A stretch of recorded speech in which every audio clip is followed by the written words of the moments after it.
This tower is transmitting TV and radio signals into Oxford.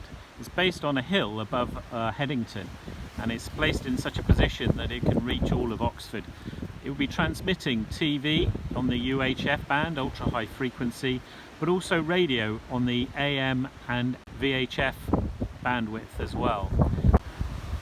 You can see smaller dishes that look like satellite dishes where the information is beamed from, it looks like London, straight to the tower, and then that will be amplified and sent through the top of the tower, and people will receive their television and radio broadcasts from this tower if they're based in Oxford or in this part of Oxfordshire.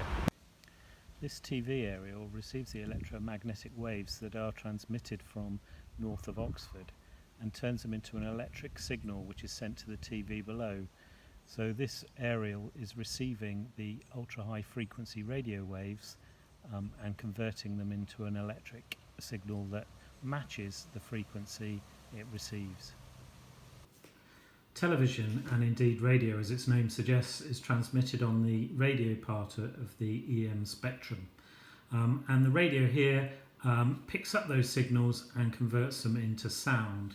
You can see an aerial here which is designed to pick up the electromagnetic waves, and in fact what happens is the electromagnetic waves come in and they oscillate the electrons inside this metal rod in time with the oscillations of the electromagnetic wave, and that is the radio signal you're receiving.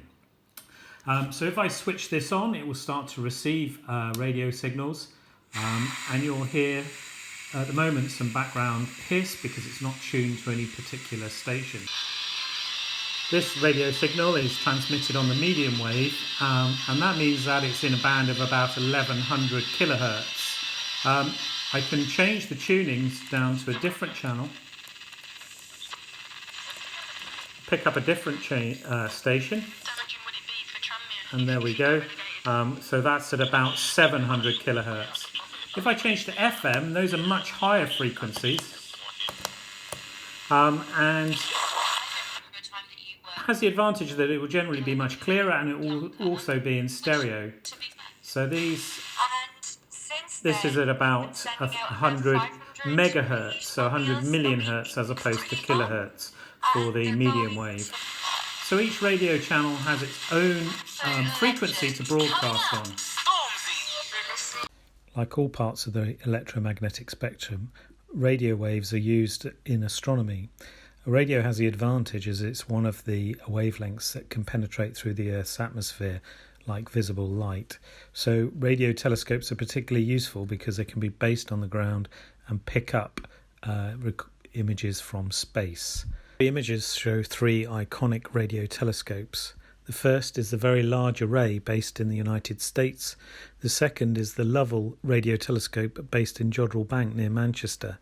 And the third one, the Arecibo, was for many, many years the largest telescope in the world. It was built into a sinkhole and 300 metres across. It's recently been beaten to that accolade by a Chinese telescope based in a large crater.